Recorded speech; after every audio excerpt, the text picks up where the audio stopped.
곧 검은 용이 불을 뿜으면 일본과 한국이 하늘의 시험을 받고 한반도에서 3명의 지도자가 일어난다. 짧지만 섬뜩한 이 문장은 미국 중부의 작은 교회에서 활동한 한 소년의 노트에 기록되어 있었다. 그는 아직 20살을 간 넘긴 나이였지만 사람들은 이미 그를 어린 예언자라 불렀다. 전해지는 바에 따르면 이 소년은 한밤의 꿈속에서 거대한 불길을 보았다고 한다. 붉게 물든 하늘, 무너지는 도시, 그리고 혼란의 와중에 검은 용이 동쪽 하늘을 가르며 불을 토해내는 장면이었다. 놀랍게도 그는 이어서 혼돈이 최고조에 달했을 때 한국 땅에서 3명의 인물이 일어나 세계의 흐름을 바꿀 것이라 선언했다. 이들은 칼을 들지 않고 총을 겨누지 않는다. 대신 지혜와 신념, 그리고 사람들을 하나로 묶는 힘으로 새로운 시대를 열 것이라고 전해진다. 한편에서는 그의 예언을 단순한 비유라 치부하지만 그의 노트와 설교 기록을 살펴본 이들은 오히려 소름 끼치는 정확성에 놀라 고개를 끄덕였다. 그렇다면 그는 누구인가? 왜 그의 이름이 지금 다시 회자되는가? 그리고 정말로 그의 예언대로 2027년과 2028년 세계는 그의 말처럼 전쟁과 재앙 속에 새로운 지도자를 보게 될 것인가? 그 이야기는 지금부터 시작된다. 그의 이름은 네이든 카엘. 미국 중서부의 인구도 드문 작은 마을에서 태어난 그는 어린 시절부터 지역 교회 안에서 성장했다. 겉으로 보기에는 평범한 농부의 아들이었으나 그의 주변인들은 일찍부터 말로 설명하기 힘든 신비로운 기운을 느꼈다고 증언한다. 교회의 목사들은 그를 성경시대의 어린 사무엘을 연상케 하는 존재라 불렀다. 처음에는 단순히 신앙심이 깊은 소년쯤으로 생각했지만 시간이 지날수록 그의 말에는 기묘한 힘이 담겨 있었다. 그는 반복해서 꿈속에서 본 장면을 이야기했고 그것은 몇 달 혹은 몇 년 뒤 현실에서 실제 사건과 놀라울 만큼 겹쳐졌다. 기록에 따르면 그의 증언은 허황된 공상이 아니었다. 교회 회의록, 주일 설교의 녹음 기록, 그리고 지역신문 기사들까지 모두 그의 이름을 남겼다. 예를 들어 지역지 미드레스트 크로니클은 2017년 기사에서 그를 이렇게 소개했다. 작은 노스트라다무스라 불린 소년, 네이든 카엘. 그의 예언은 지금까지 모두 이루어졌다. 그의 노트는 더 특별하다. 손때 묻은 성경 옆에는 공책 몇 권이 놓여 있었고 거기에는 날짜와 함께 여러 단어와 예언들이 빼곡히 적혀 있었다. 교회 신자들은 시간이 흐르며 하나둘씩 일치하는 사건을 보면서 경외심을 갖게 되었다.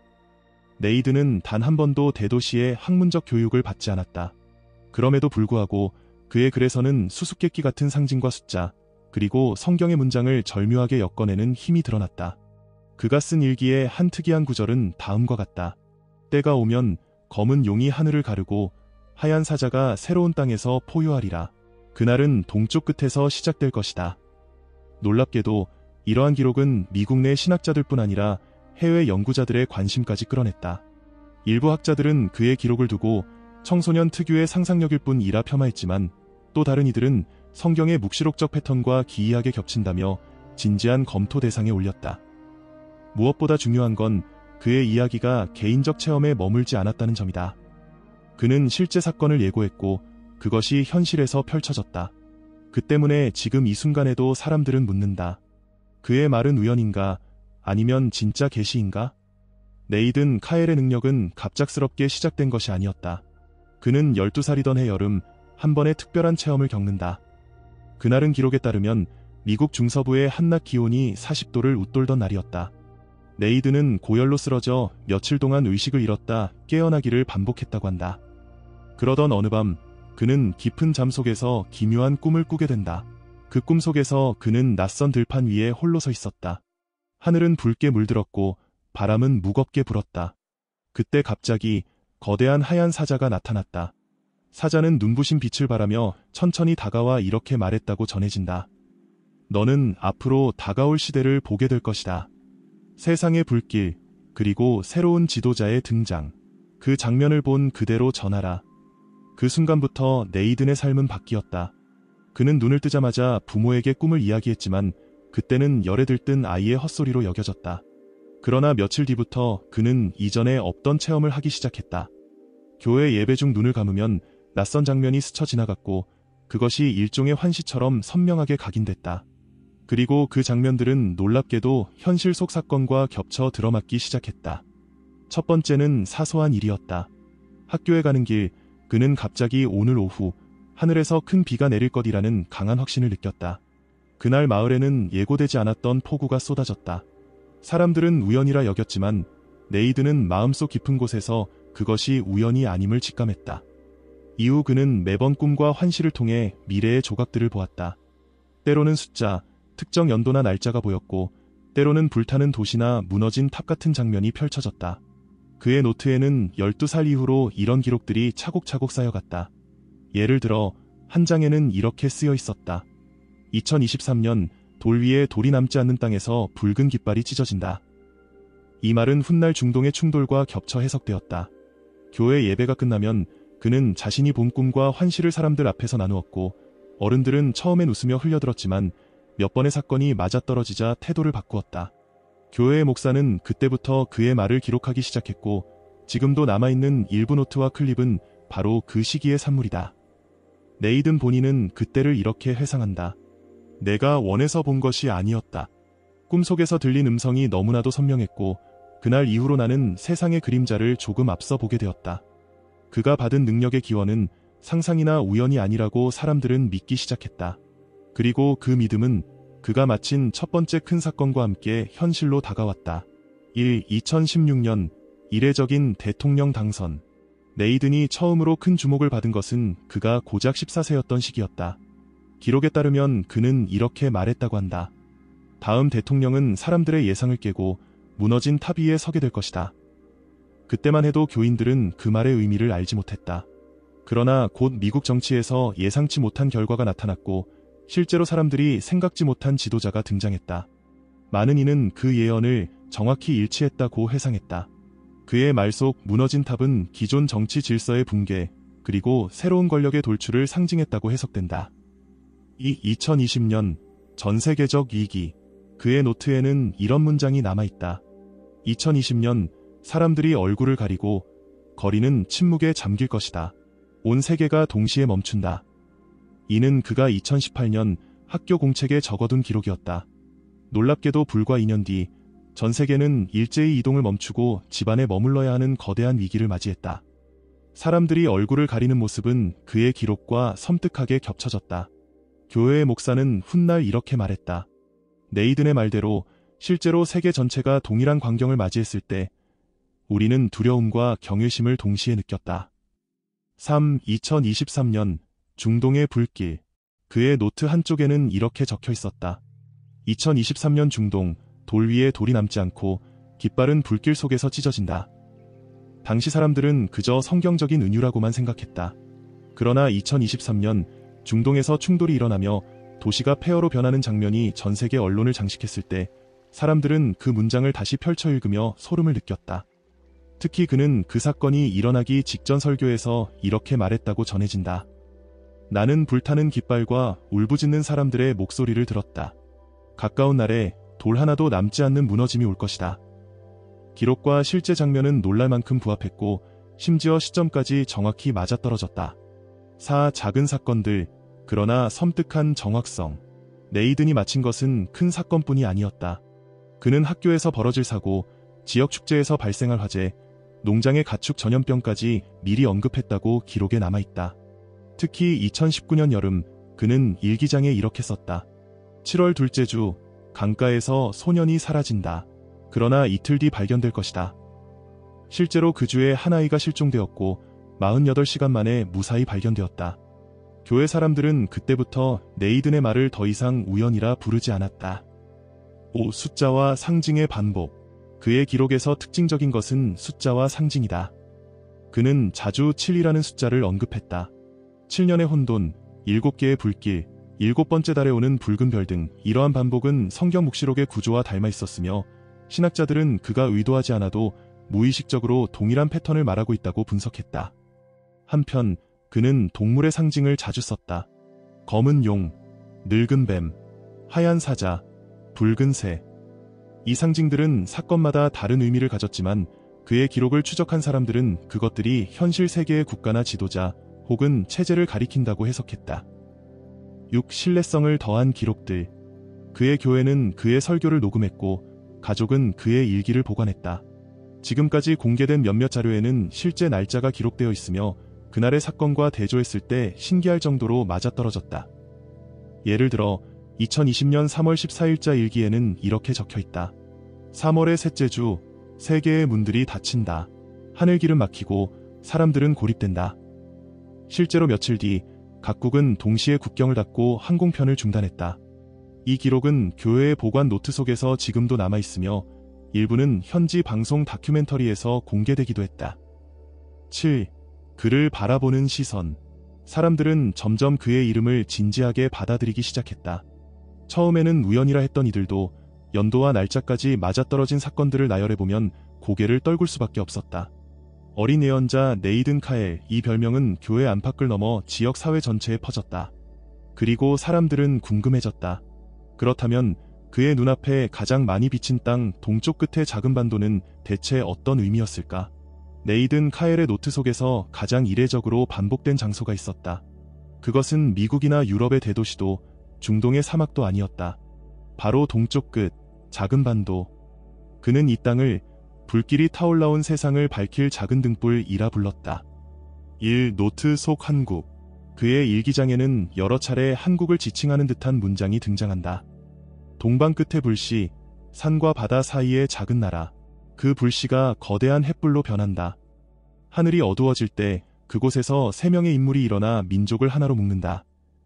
이 짧은 기록들은 처음에는 해석이 불분명했지만 시간이 지나며 한국과의 연결고리로 읽히기 시작했다. 심지어 그는 교회 설교에서 한국을 직접 언급하기도 했다. 당시 녹음된 설교의 한 대목은 이렇게 전해진다. 나는 동쪽 바다의 섬과 반도를 보았다. 특히 산과 강이 많은 작은 땅, 한국이라 불리는 곳에서 세 명의 지도자가 일어난다. 그들은 칼을 들지 않고 그러나 용보다 강하다. 이 세 명의 영웅. 네이든은 반복해서 세 명을 강조했다. 그는 노트에 날짜까지 명시하며 적었다. 2025년 말 한국에서 세 명의 영웅이 떠오르기 시작한다. 그들은 같은 시대에 태어났고 서로 다른 길을 걸었으나 운명적으로 하나가 된다. 그가 말한 영웅은 전통적인 군사 지도자가 아니었다. 오히려 그는 이렇게 덧붙였다. 그들의 무기는 총과 칼이 아니라 지혜와 신념, 그리고 목소리다. 그 목소리는 바다를 건너 수많은 이들에게 울려 퍼진다. 이는 정치 지도자, 사상가, 혹은 신앙적 인물일 수도 있고 때로는 과학이나 문화의 영역에서 세계를 움직이는 인물일 수도 있다는 해석을 가능케 한다. 놀랍게도 그는 세 명을 상징하는 문장과 함께 이런 구절을 남겼다. 한 사람은 땅에서, 한 사람은 바다에서, 한 사람은 하늘에서 힘을 얻는다. 학자들은 이것을 군사, 문화, 정신적 리더십으로 해석하기도 했다. 3. 한국에 대한 찬사와 경고. 네이든은 한국을 세계사의 전환점으로 바라봤다. 그는 기록에서 이렇게 남겼다. 서쪽이 흔들릴 때 동쪽 끝의 작은 땅은 굳건히 선다. 그러나 시험은 거세다. 불길과 바람이 먼저 덮친다. 즉, 한국은 부상하지만 동시에 전쟁과 기후 재앙의 파도 속에서 가장 큰 시험을 겪게 된다는 것이다. 그러나 그는 결론적으로 이렇게 말한다. 그 땅은 무너지지 않는다. 오히려 불길 속에서 더욱 단단해지고 마침내 두 조각은 하나로 합쳐진다. 이는 한국의 통일을 예언하는 대목으로 해석된다. 실제로 정감록이나 불경 속 예언서에서도 분열된 땅이 다시 하나가 된다는 구절이 존재하는데 네이든의 말은 이 전통적 예언들과 기묘하게 맞물린다. 4. 교회의 반응. 교회 사람들은 처음엔 한국 이야기에 크게 주목하지 않았다. 그들에게는 너무 먼 나라였기 때문이다. 그러나 네이든이 설교에서 반복적으로 한국을 언급하고 구체적인 연도와 인물의 수까지 언급하자 사람들은 메모하며 그의 말을 받아 적기 시작했다. 5. 한국을 둘러싼 상징. 네이든은 한국을 설명할 때 자주 상징을 사용했다. 작은 등불, 바람 속의 불씨, 동쪽 끝의 나팔 소리. 그의 기록을 해석한 연구자들은 이것이 한국의 역사적 상황, 작지만 강한 생존력, 강대국 사이에서 살아남은 저력을 반영한 것이라 본다. 무엇보다 인상적인 점은 그가 한국을 피해자적 위치로 보지 않았다는 것이다. 오히려 그는 한국이 미래 세계사의 중심 무대가 될 것이라고 반복해서 말했다. 그날이 오면 세계는 한국을 바라볼 것이다. 작은 땅에서 나온 목소리가 바다를 넘어 대륙을 흔든다. 이제 사람들은 묻는다. 정말로 2025년 말 한국에서 세 명의 인물이 떠오를 것인가? 그리고 그들이 세계 질서 속에서 어떤 역할을 하게 될 것인가? 네이든 카엘의 기록에서 가장 섬뜩한 부분은 가까운 미래에 대한 언급이었다. 그는 노트 속에 2025년부터 2032년까지의 시간을 나열하며 마치 이미 본 듯이 선명한 장면들을 남겼다. 사람들은 그것을 상상으로 치부하기 어려웠다. 그의 글에는 구체적인 연도, 그리고 숫자와 상징이 빼곡히 적혀 있었기 때문이다. 그의 첫 기록은 2025년 말로 향한다. 그는 그때를 두고 이렇게 적었다. 2025년의 끝자락, 동쪽의 반도에서 3명의 인물이 일어난다. 한 사람은 땅에서, 한 사람은 바다에서, 한 사람은 하늘에서 힘을 얻는다. 사람들은 이것이 비유인지 혹은 실제 인물의 등장을 말하는지 논쟁했다. 그러나 네이든의 노트는 분명했다. 3명은 동시에 나타나고 각각의 길을 걸어왔지만 결국 하나의 목소리로 합쳐진다고 했다. 그는 그들이 칼과 창이 아닌 지혜와 신념으로 세상을 움직일 것이라 강조했다. 그리고 이렇게 덧붙였다. 그날 작은 불씨는 횃불이 된다. 불씨의 빛은 대륙을 넘어 바다를 건너간다. 그 다음 장면은 2026년이었다. 그는 서쪽 세계를 가리키며 기록했다. 서쪽의 큰 탑이 흔들린다. 경제의 물줄기가 갈라지고 사람들은 불안 속에 길을 잃는다. 실제로 그의 글에는 6년째의 불안, 세계의 큰 도시가 동시에 멈춘다라는 구절까지 남아있었다. 연구자들은 이를 서방의 금융 중심 도시들, 즉 뉴욕과 런던, 그리고 파리를 의미한다고 해석했다. 그가 보았던 장면은 빛이 꺼진 도시의 마천루, 시장에서 흩날리는 종이, 그리고 사람들의 침묵이었다. 그는 돈의 탑은 무너지고 서쪽은 흔들린다 라고 적었다. 2027년은 더욱 충격적인 예언으로 가득했다. 그는 그 해를 검은 용의 해라고 불렀다. 검은 용이 하늘을 가르고 불을 토한다. 동쪽 바다에 불길이 번지고 작은 섬과 반도가 시험을 받는다. 그의 글에는 붉은 불길은 바다를 덮고 북과 남이 동시에 울부짖는다라는 구절도 남아있었다. 학자들은 이를 동아시아에서의 전쟁적 긴장으로 해석했다. 검은 용은 흔히 중국을 상징하는데 실제로 그는 용은 한 번 숨을 내뿜으면 수많은 성과 마을이 연기에 휩싸인다 라고도 적었다. 당시 사람들은 그 장면을 상상만으로도 두려워했다. 그러나 그의 기록은 전쟁의 예언에 그치지 않았다. 그는 2028년에 대해 지구적 재앙이라고 표현했다. 땅은 흔들리고 바다는 솟구친다. 태평양의 물이 일어나 섬과 해안을 덮친다. 사람들은 도망치지만 파도는 더 빠르다. 그는 열도의 집들이 무너지고 반도의 해안도 불길과 물결에 잠긴다고 구체적으로 썼다. 연구자들은 이것을 대규모 지진과 쓰나미의 가능성으로 해석했다. 그의 묘사에는 하루 만에 수많은 영혼이 사라지고 바다는 이틀 동안 붉게 물든다라는 문장도 있었다. 기후 재앙과 지진의 결합은 인류가 감당하기 어려운 충격이 될 것임을 시사했다. 2029년의 기록은 더욱 기묘했다. 그는 붉은 별이 하늘을 가로지른다. 사람들은 두려움에 떨고 지도자들은 서로의 눈을 피한다고 적었다. 붉은 별이 실제 천체 현상을 가리키는지 아니면 정치적 상징인지는 불분명했다. 그러나 그가 이어서 남긴 말은 분명했다. 이 해는 준비되지 않은 자에게 칼날과 같다. 그러나 준비된 자는 새로운 길을 본다. 일부 학자들은 이를 새로운 사상적 운동이나 혁명의 상징으로 해석했다. 2030년 그는 한반도에 초점을 맞추었다. 분열된 땅이 다시 하나로 합쳐진다. 오랫동안 갈라져 있던 형제들이 눈물을 흘리며 손을 잡는다. 그리고 그날 세계는 작은 땅을 바라본다. 이 구절은 너무나도 명백하게 한국의 통일을 암시하는 듯했다. 그는 심지어 하나된 땅은 잠시 혼란을 겪으나 곧 새로운 지도자를 만난다. 그 지도자는 하얀 사자의 포효와 같다 라고 적었다. 하얀 사자는 그가 12세 때 꿈에서 본 상징이기도 했다. 이는 곧 새로운 지도자의 등장을 의미하는 것으로 풀이되었다. 그의 기록 속 2031년은 세계적인 재편을 의미했다. 서쪽의 탑은 더 이상 서 있지 못한다. 용은 날개를 접고 땅으로 내려앉는다. 그러나 동쪽의 작은 불빛은 꺼지지 않고 오히려 온 세상을 비춘다. 여기서 탑은 서방의 기득권 질서, 용은 중국의 세력, 그리고 작은 불빛은 한국을 상징한다고 연구자들은 본다. 그는 이어 수많은 나라가 갈피를 잡지 못할 때 한국은 바다와 대륙 사이의 등대가 된다 라고 남겼다. 마지막으로 2032년 그의 기록은 한 장의 긴 문장으로 끝난다. 하얀 사자가 나팔을 불고 세계는 새로운 질서를 맞는다. 사람들은 오랫동안 기다려온 지도자를 본다. 그는 어린 나무 같지만 그 뿌리는 깊고 강하다. 그는 새로운 시대를 열 것이다. 이렇게 네이든 카엘의 기록은 2025년부터 2032년까지의 거대한 사건들을 연도별로 엮어냈다. 전쟁과 재앙, 경제의 붕괴와 새로운 질서, 그리고 무엇보다 한국의 통일과 새로운 지도자의 출현.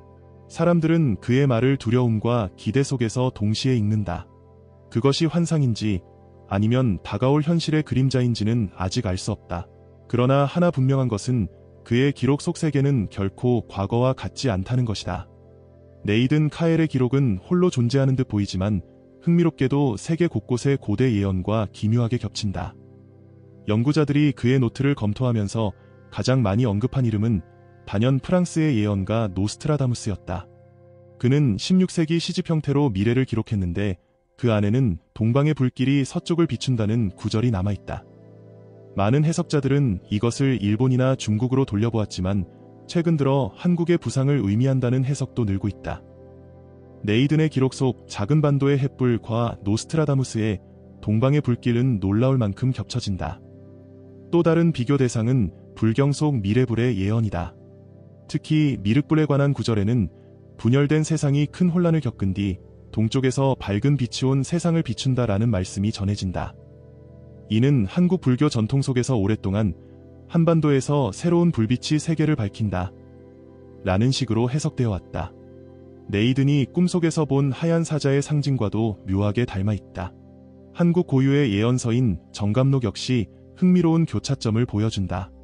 정감록은 앞으로 큰 난리가 3번 일어나고 마지막에는 동쪽 끝 작은 나라에서 천하를 안정시킬 인물이 나온다고 전한다. 3번의 난리는 전쟁, 재앙, 그리고 경제의 붕괴로 읽을 수 있으며 마지막 구절은 네이든이 말한 3명의 영웅과 하얀 사자의 지도자와 연결된다는 해석이 가능하다. 학자들은 이처럼 서로 다른 시대와 문화에서 나온 예언들이 공통적으로 동방을 지목하고 있다는 점에 주목한다.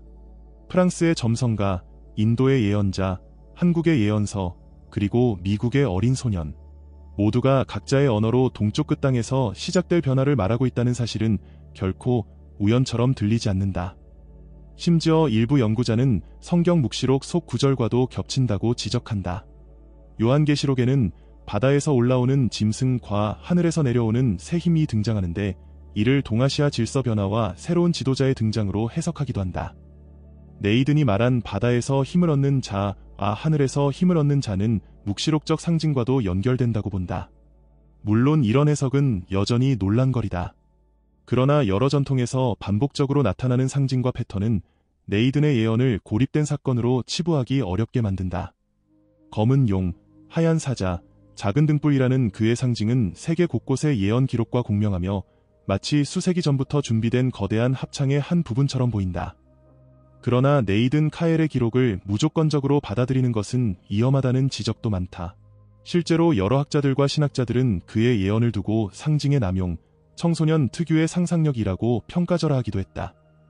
예컨대 그의 노트에 자주 등장하는 검은 용이라는 표현은 중국일 수도 있지만 성경적 짐승의 은유일 수도 있다. 또한 하얀 사자 역시 실제 인물이라기보다는 신앙 공동체의 구원자적 상징으로 해석될 수 있다. 실제로 교회의 일부 신자들조차도 의견이 갈린다. 어떤 이는 네이든이 정말 신의 계시를 받은 소년이라고 믿고 그의 기록을 복사해 가정에 붙여놓는다. 그러나 또 다른 이는 우리 모두가 겪는 두려움과 희망을 그가 대신 글로 표현한 것뿐이라고 말한다. 이러한 논란은 오히려 그의 이름을 더 오래 남겼다. 명백한 사실로 증명되지 않기에 사람들은 더 궁금해하고 더 깊이 해석하려 한다. 누군가는 그를 노스트라다무스와 나란히 두고 연구하려 하지만 또 다른 누군가는 그저 시대의 불안을 담은 소년의 일기장이라 치부한다.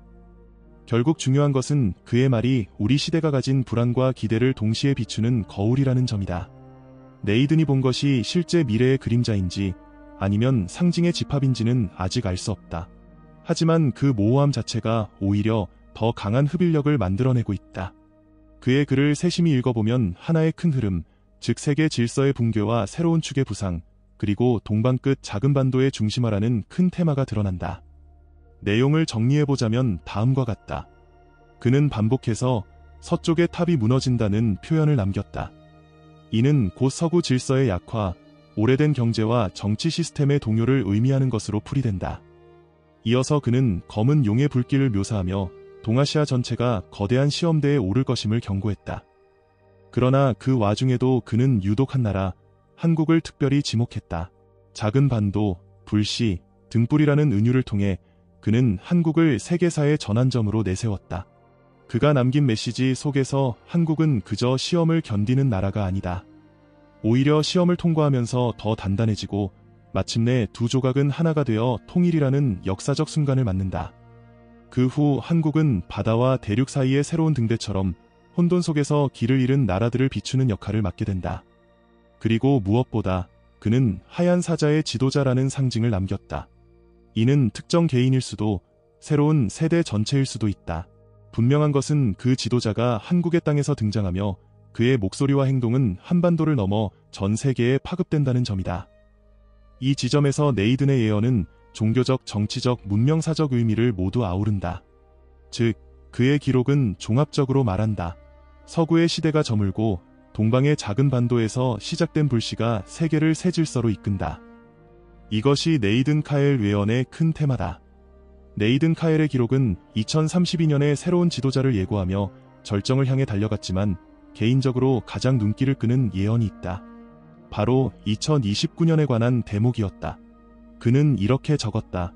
붉은 별이 하늘을 가로지르고 사람들은 숨을 죽인다. 그날이 오면 준비되지 않은 자는 쓰러지고 준비된 자만이 새로운 길을 본다. 붉은 별이 무엇을 의미하는지는 여전히 논쟁거리다. 혹자는 실제 천체 현상이라 추정하고 또 다른 이는 정치적 상징으로 본다. 하지만 분명한 것은 그 사건이 전환점이라는 사실이다. 그리고 그가 남긴 마지막 문장은 섬뜩했다. 2029년 세계는 깨어난다. 그러나 그것은 모두에게 축복은 아니다. 만약 당신이 이야기 속에서 무언가 울림을 느꼈다면 다음 이야기를 함께 들어주길 바란다. 그리고 잊지 말라. 이 채널을 구독하고 알림을 켜는 것, 그것이 곧 당신이 준비된 자가 되는 첫걸음일지도 모른다. 이상 2025년 이후 한국의 미래를 예언한 미국의 예언자 네이든 카엘의 이야기였습니다. 시청해주셔서 감사합니다.